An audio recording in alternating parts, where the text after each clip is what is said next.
tên khó bắt chữ không gì tôi bắt chữ mà rộng ta lên chữ mua bắt chữ biết chữ mua nó chữ mua bắt chữ biết cho một bộ cười giòn cho nên một bộ ôn nọ hậu quán lào tê rồi chữ giờ chữ dễ rồi dùng bên nó bây giờ chữ to dài cái con mông nó vì mua bắt chữ lòng bê xua tôi là chị không một quay cho là chị cha lên gì lưu cha lên xong lên cho tôi nên nhau trong bố phụ con phụ cụ chị biết trong câu lê qua chỗ này to cởi tới cái xa nè mấy bố cho sát không đã tên rõ mình chị mà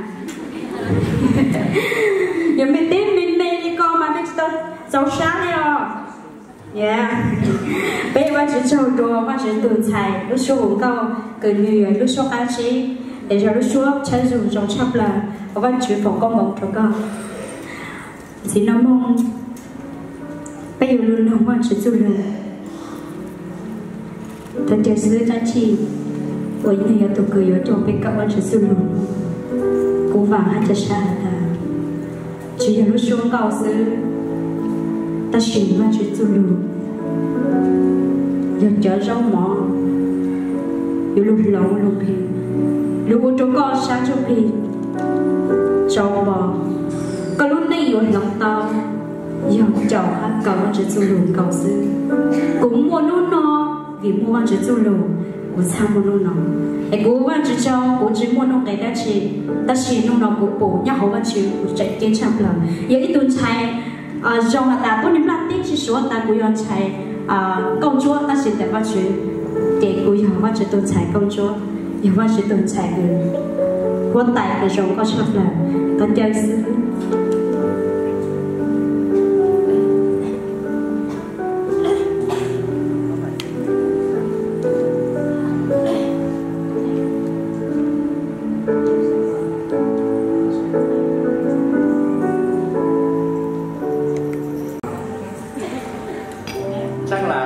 kinh nhiều nên là cô Diệp với cô Hà chắc là phải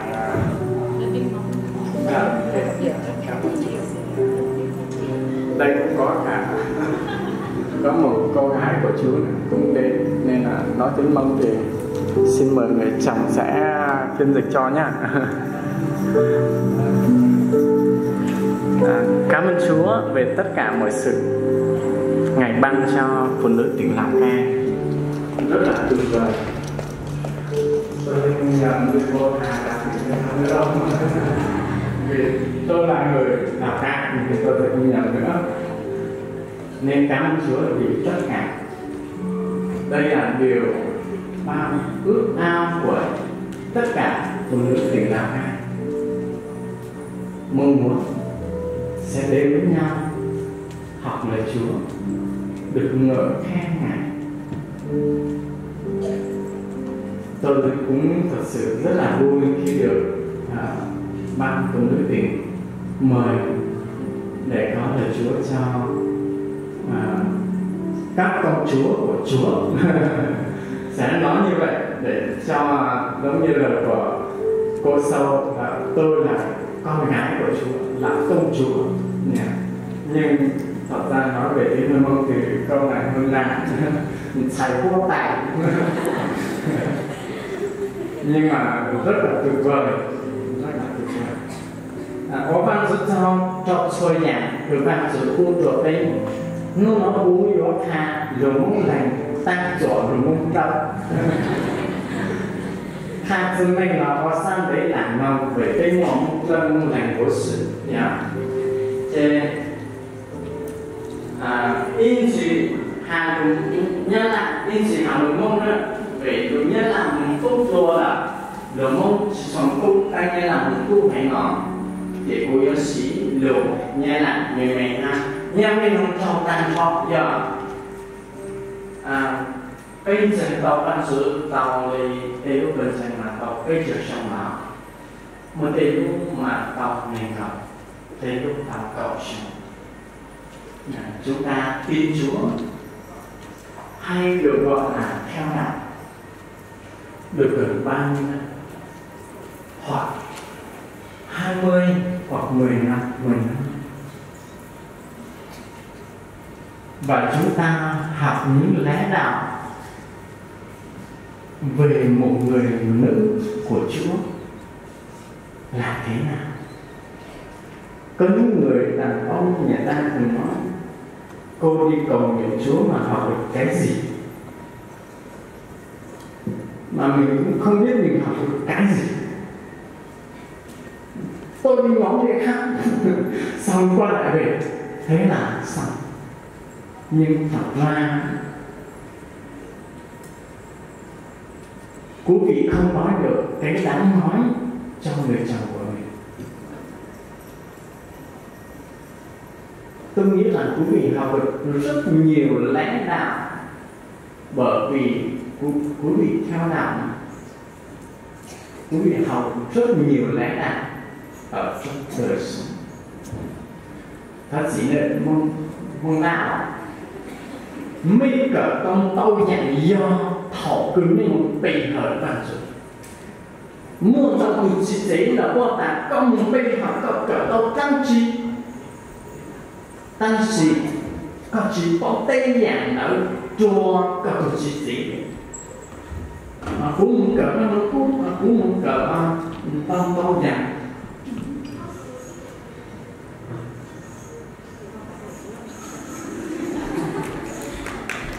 Ai cú cho ban đây hoa của tôi đâu chế mẹ nó chỉ có tí nữa, mẹ chỉ có tí rồi mới tụt chỉ à. Ai ô tô mới tụt chỉ mình nhận sang người ta cuối tu nã giấy có một bây giờ tiếp cận sau khăn nào chắc ta mới tiếp cận tàu nhạc mình hết hai tí nhạc vào rồi rồi mình tự trị. Cho nên nó cũng nhỏ quá hai nước trong giáo chữ giấy hạt dù ý của chữ giấy của dòng hạt dù ý của chữ giấy của dòng họ cũng nông tàn cho cho giáo chữ giấy mà cho chữ giấy cũng nông tàn do nên là mình trở mình bao ý của chữ giấy dòng nhà ý của ua chàng là hoa cây tao tụt tình là có thể sẽ thử ý tổ chức thế rằng là yêu trái cố nó do ý tổ cơ nửa phải văn dụng tăng là tổ sư trái cố mà do tổ cơ còn nó hậu tế nha sư ý tổ nạ thấy dòng ở ý tổ chức thế rằng là ý tổ cơ đọc thân một đôi giả cú nhà ngon của lưu vô gì cả mỗi ý tổ như thế sư cố hào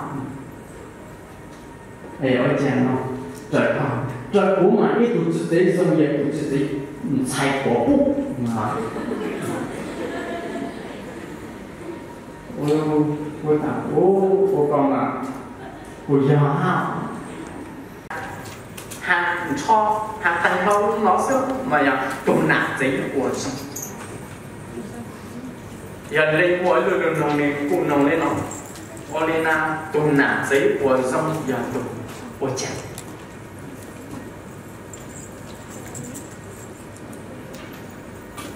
người nữ tài đức là người thế nào mới được gọi là tài đức. Môn tao già này đã tê cho cố tê già cố yếu tự sẵn nồng lúc cái tạo ít tụ có phu dòng giờ như tụi mình chạy chỉ lên không cho bây giờ tê cho cố nhờ tăng giờ ít tụ có phu dòng trở đến tôi này là tê là có phủ nè để ra đây nó tụ có phu dòng trở đến tôi này là tê phủ mà mình say sang trấu xưa mà mình tiếp phủ ở ta ô dùng cầm lắm say sang trấu một sao sang trấu lấy sao mình phủ tao ta tụi có phụ nó chỉ dùng này tụi nó dùng này tụi nó ở chẳng qua tụi nó lùa mà một thói chớ này tụi nó lùa mà dừng du này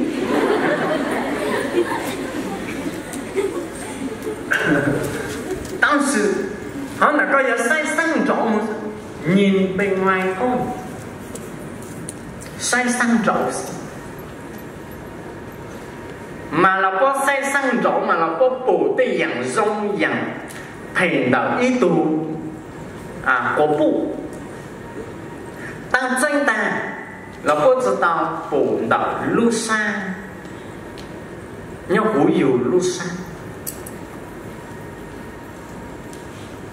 lời nhân là hãy luôn tiêu chuẩn một người đánh giá một người là sự tu sở cơn do là ý tu tu này tây ra các tuần do nơi tao lên đã sao tăng được tuần do tao xa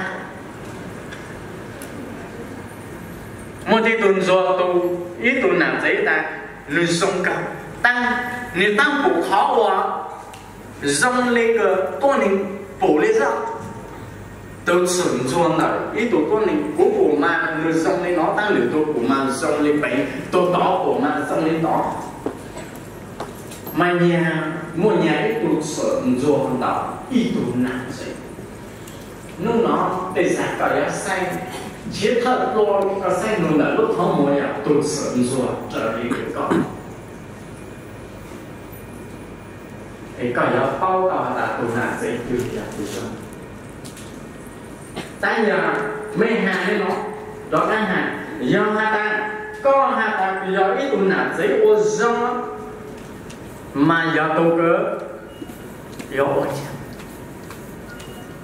để tặng cho cái gì này là tiêu chuẩn đánh giá của con người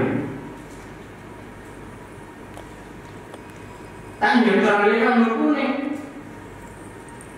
người ta tụ sửa cơn do người là tiêu chuẩn của Chúa về mọi người chứ không thuộc về thế gian tiêu chuẩn của thế gian nhìn từ nhỏ để học cười học tôi chỉ lên nó nói rồi nó ngồi trong cần cầu ấy giờ lên tới bây giờ lên giờ ôi giờ có chọn xài bây giờ tao là nhau trong ta có lên sống tiền lên đó là một lòng con gian luôn giờ lên tới lúc xưa nó tôi chỉ thọ câu tổ phụ cũng muốn con sao lưu và bên tàu mình ta nó trong bên xuống tôi có bên tàu dài luôn bỏ trong bên xuống tôi lúc xưa tôi chứ bây giờ lên nhiệt chứ bây giờ lên nhiệt là sẽ bây giờ tôi bọn nhiệt của nhau trò hậu chuyện này ấy thằng con bác có sự bây giờ tàu bây lúc này một lần đi con sao lưu tập hệ trên tôi chuẩn bị lưu ở bên tàu nó ta nó ấy thằng con phụ con muốn chuẩn bị xuống từ ấy ôn sâu cho tôi chuyện con sao lưu bên tàu mình ta lợi ấy thằng con bây giờ bên nhau để nó lúc xưa bây giờ đã tôi chuyện con ở tôi chơi thì ở tôi cả ba trò bên lúc xưa đã đi tôi chuyện con lúc xưa thì thì con bỏ ra Jesus tao hạ lên nó giờ lấy tiền cho của mong tôi tạo ra chủ trò là cho tê cho vàng cho chế cho câu cho mùa cho này cho trà chơi ấy lúa của tụ thư tỷ lúa của tê linh nụ yo chỉ tao dùng lấy uốn nụ chứ giờ đi chăng lo truy xuống cho lúa ta nếu chúng có các cụ tê của biết tí khâu tê kỹ sao nhỉ một lúc là tê nụ của biết trong chỗ hà ta tôi chỉ có bố chỉ gì cho bé lúc một lời tê giả cứ còn chỉ chờ bây giờ lúc nói xa xuống một câu thảo luận tờ ban là chế nhớ trâu huyện bảo thắng thảo chân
bây giờ sao thì cô bắt chuyện xài được xem vào đây thì cái đủ nó xài lên một tàu rồng thì giờ này là đến thì giờ chúng ta sẽ được gặp gỡ và lắng nghe lời của Chúa qua người chị em diễn giải, đó chính là cô Trần Thị Diệp. Trân trọng kính mời cô ạ.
Cho dòng trò bê sẽ lên xuân tù cho anh chị cho tôi mang tôi khi cho chị là cho nặng chế xuất hành.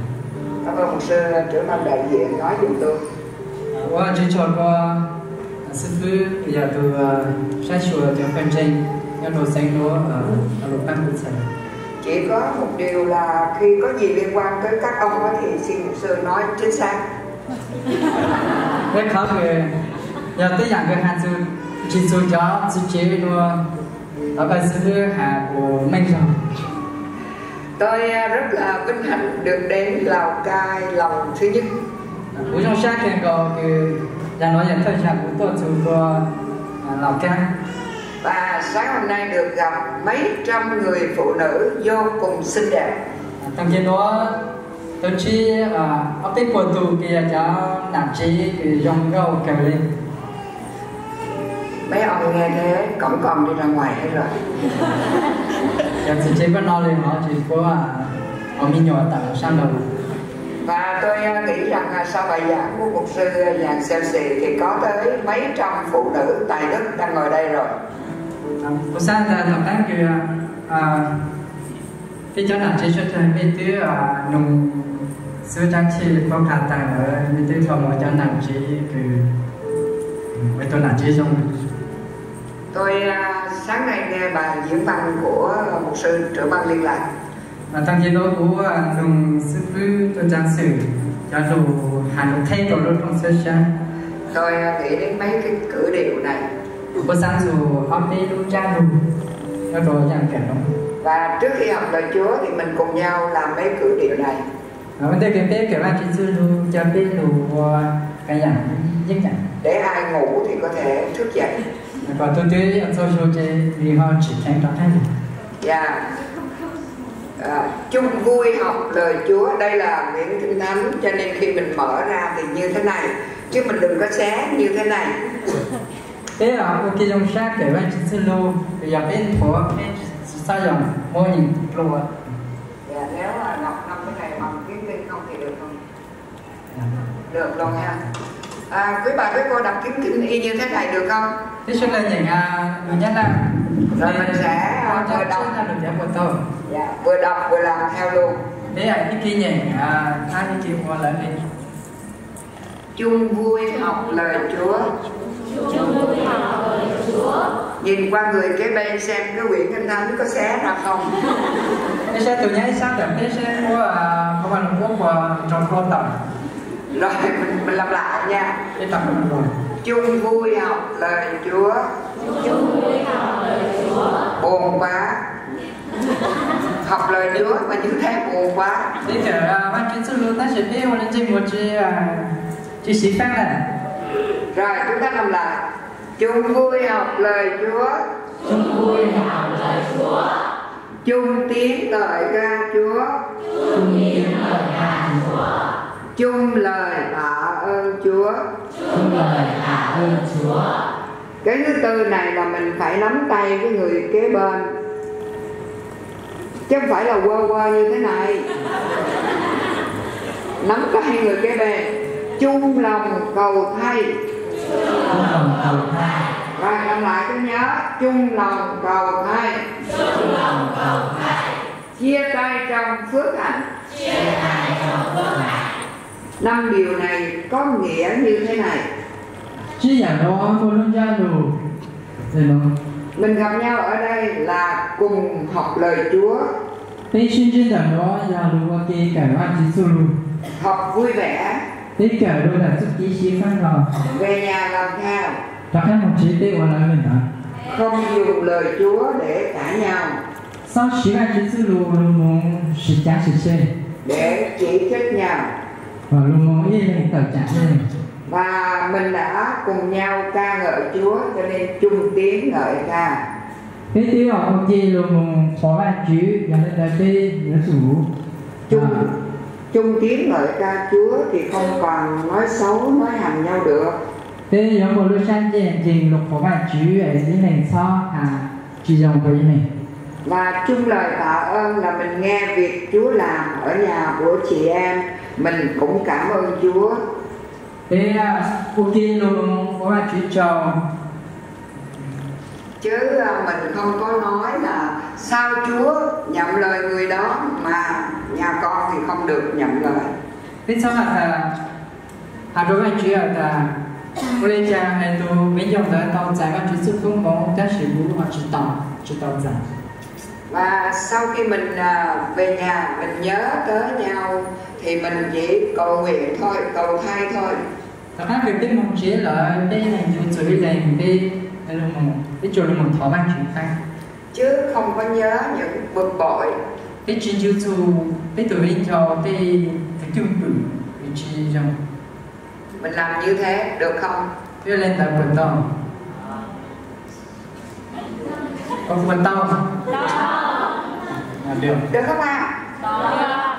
Được như thế thì mới chia tay trong phước hạnh chứ. Dòng thế qua lên tỏi tổng cái sinh chạy thành cái sinh chạy không có không? Rồi Rong sát rồi. bây giờ làm lại lần cuối cùng và tất cả phải làm cho đẹp nha. Đừng ai xé Kinh Thánh ra mà cũng đừng ai có nhìn người khác mà không có vui. Thế trong cái một người sáng dưới luôn rồi. Trên một lần xin. Rồi bắt đầu. Chung vui học lời Chúa. Nói đi chứ. Làm lại nha rồi. Trong cái mặt trường. Ở dưới vừa đọc vừa nói, Diệp không có cần tôi không có nói nữa. Rồi 2, 1. Chung vui học lời Chúa. Chung lời tạ ơn Chúa. Chung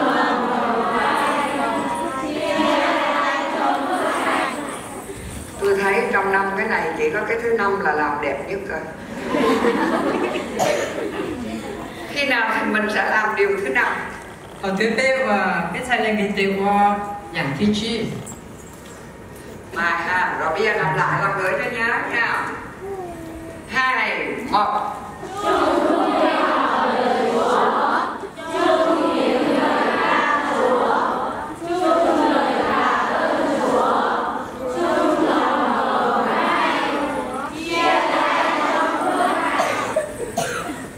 Tôi thấy điều thứ 4 là làm khó nhất. Làm tiếp lâu giờ là cái bốn nhuận chẳng. Vì mình đưa cái tay sang mà người bên kế bên không có nóng. Có việc bé chỉ tìm một tôi nhớ sang được cái quá chỉ cảm rủa. Cho nên nhớ để cầu thay cho nhau là điều rất khó làm. Nên đó ý là thảo văn chỉ cho ý là rồi dạng cái nhuận chẳng. Bây giờ nếu xóa cái này đi thì có làm được không? Bên ở mua khả đó xong đó sẽ thựcตัวto. Bây giờ làm một lần cuối cùng mạnh hơn và đúng hơn nhé. Bên cho các bạn làm gì mua dùng luôn đã của dòng rồi. Người kế bên đưa tay nhớ nắm cho chắc vào. Tôi nghe sang thật thế là qua chỉ để tôi phải mặc cái rủi tốt một chút rồi. Rồi lần cuối cùng. Chứ còn nàng chân. 2, 1. Chúng vui học lời Chúa, trong tiếng lời ca Chúa, chung lời tạ ơn Chúa, chung lòng cầu chay, chia tay trong phước hạnh. Dạ rồi, biết học ở đâu? Nói chuyện thế nhà sáu lúc không sẽ sẵn không?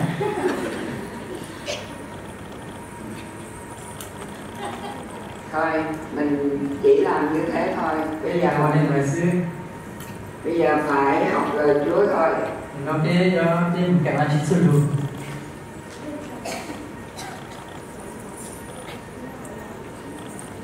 Tôi lấy làm đặc biệt là được có mặt trong một hội họp như thế này. Hãy điệu con để cùng vợ đến đây. Từ đó là chính chế của công bang cho là chế áo mino. Mình đã vỗ tay chào mừng tất cả những gì liên quan tới phụ nữ. Thế là lên quốc tế nó sẽ dạng cứ chỉ dù đó cho nản chế. Nhưng chưa có cơ hội bày tỏ lòng biết ơn quý ông. Các chị chỉ to biết tiếng mua tề toàn dài thôi cho nản chế ta sẽ biết chỉ to có chia hở nông hà dù biết dù tí nông sang để cho gì. Dạ, xin một tràng pháo tay. Dạ. Được chưa? Yếu quá, mạnh hơn nào. Mạnh hơn nữa nào. Mạnh hơn nữa nào. Dạ, được chưa? Dạ, được rồi. Tôi thấy ông sư được vỗ tay cảm thấy rất là bối rối. Chúng ta cầu nguyện trước khi học lời Chúa. Thế thảo anh chú anh đây có thể nói chút sự. Lạy Chúa yêu dấu, chúng con cảm ơn Ngài. Thảo anh chú tôi kì tu tê và cả chồng. Chúng con đã được dâng của lễ bằng sự ca ngợi. Thế chứ mua nhà hậu kì nhung kèn cầu phi của con và một tận tế đối số của con. Đã dâng Chúa lời tạ ơn. Thế mua đồ đồ trong phi của con. Giờ này chúng con học lời Chúa. Và nếu nó đi được để con sử dụng. Xin dạy hết thảy chúng con. Và con khả thế ban năng lực và con cũng tham sử dụng để chúng con học và làm theo lời Chúa. và bên cạnh con sử dụng hạng còn lớn để con sử dụng thầy. Chúng con trở thành những người nữ tài đức trong nhà Chúa. Và bên không ấy tụ nản trí vì dòng những bốn con lúc chịu. Hoàn tất trách nhiệm trong nhà mình. Còn tán số nhận thêm đủ cái con mua được bên mùa hữu trí. Để được Chúa dùng gây dựng nhà Chúa. Và bên tàu vai trí có sĩ luôn hồn sự khứ các phần trí. Chúng con tạ ơn Chúa và cầu nguyện. Thế vào các cho tổ chí trong nhận Chúa Giêsu. tổ chí sự hữu ý. Amen.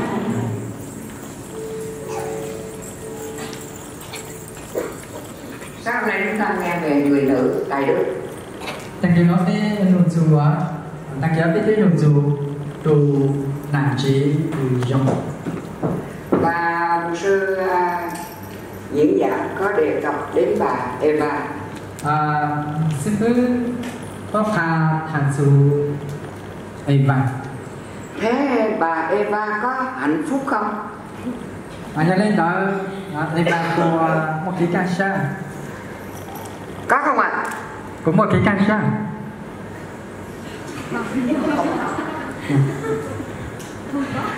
Theo cách trả lời của quý bà đây là bà Eva không hạnh phúc, đúng không? Bây giờ Eva chỉ một cái cancer.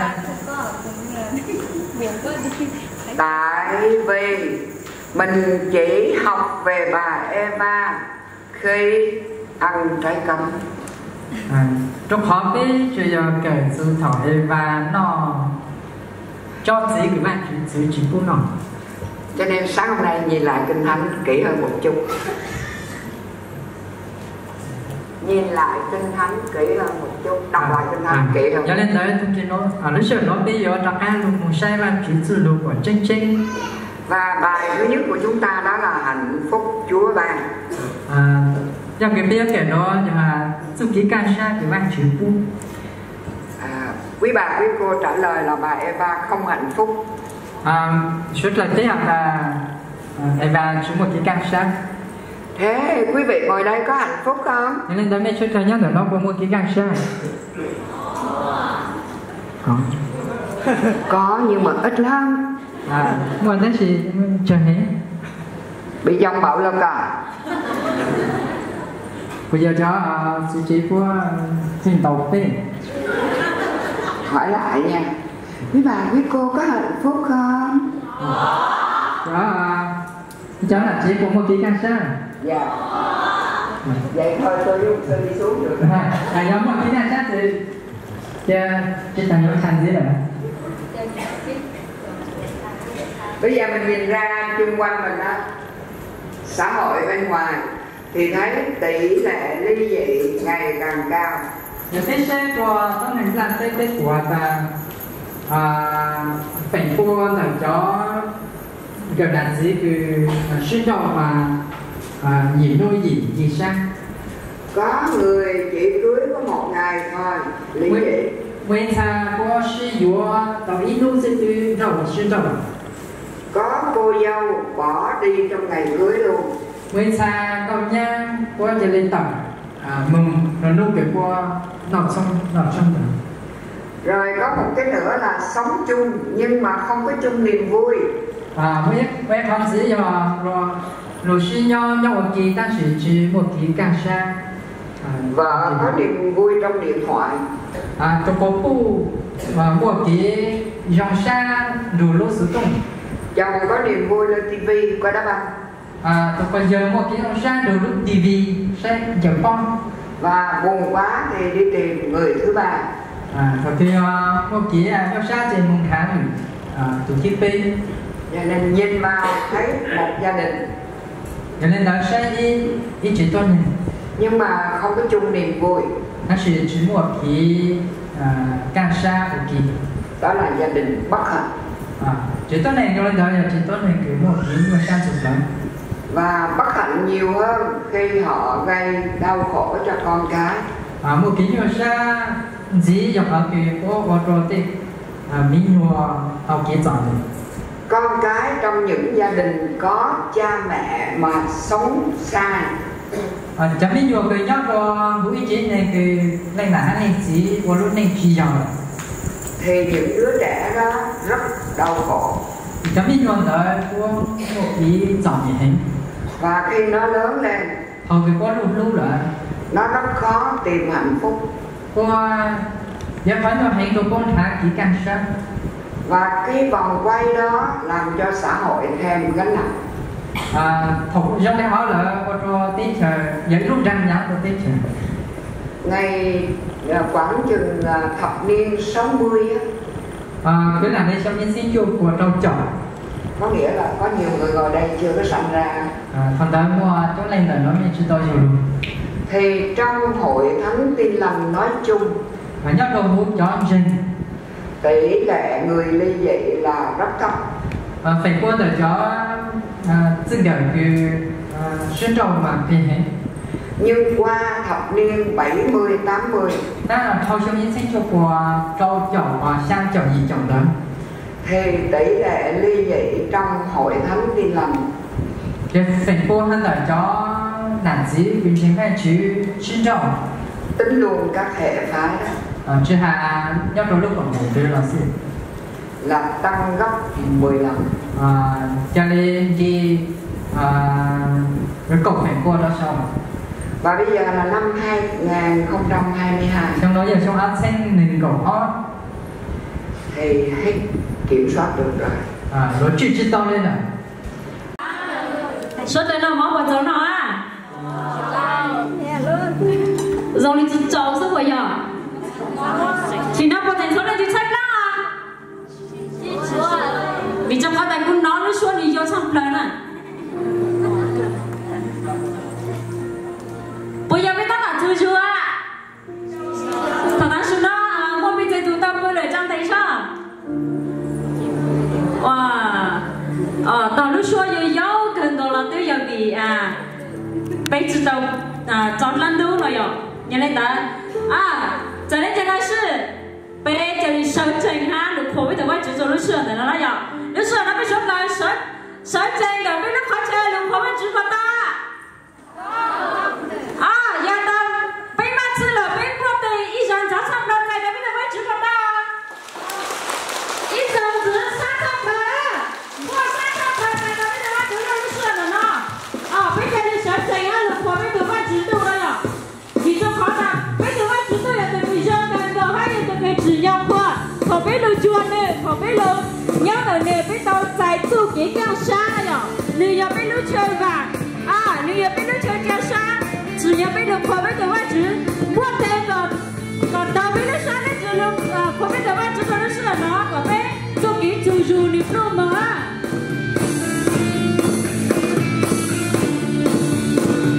Hãy subscribe cho kênh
Ghiền Mì Gõ để không bỏ lỡ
被常被三对路火个，被火个主耶稣，被真路说火个，被主就被何个一类马许，被个一类斯，就有个一类斯马许，个一类斯才有个是要被主就被个，对主耶稣被救主个自己了。